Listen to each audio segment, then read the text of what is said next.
ہر بندے کو دین لے لینے ہیں، بد مذہب کو بھی لے لینے ہیں، جو شیخین دی فضیلت دا بے ایمان منکر ہے وہ دے کو بھی لے لینے ہیں، وہ دے کو بھی قرآن پڑھا لینے ہیں، بد مذہبہ کو قرآن پڑھا لینے ہیں۔ جے نہ لیا جاوے اگے ایک ہی ساڑی زبان دے مولوی صاحب قرآن ہی پڑھانا ہے، میں کہا جے قرآن پڑھانا ہے ظالمہ یزید بھی قرآن پڑھتا سی تے حسین بھی قرآن پڑھتا سی، قرآن تا یزید بھی پڑھتا سی نا تے حسین بھی پڑھتا سی، لیکن یزید دے تے حسین دے قرآن پڑھنے زمین آسمان دا فرق ہے۔ اسی تا ہر بندے کو نہیں کوئی گل نہیں پڑھانا ہے، خیر میں کہ ٹھیک ہے انگریزان جو دیتی ہوتے خیر ہے۔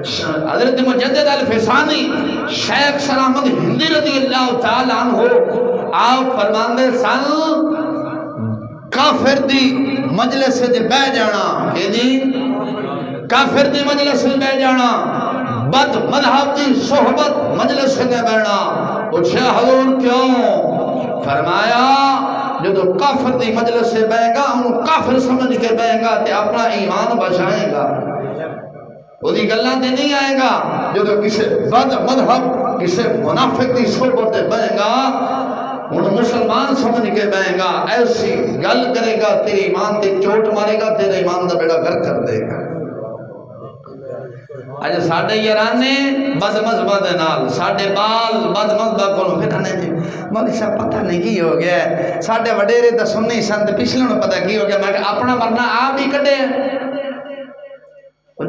تلفظ، میں کہا تلفظ تا صدے کرا لیں گا، زبان تا صدی کرا لیں گا، پر دل ڈنگا ہو جائے گا۔ تلفظ صدے نہ کرا، ایسا وقت دل صدہ کر، جے دل صدہ ہو جائے گا نا، جے دل صدہ ہو جائے گا رب غفور رحیم جنت بھی دے چھڑے گا۔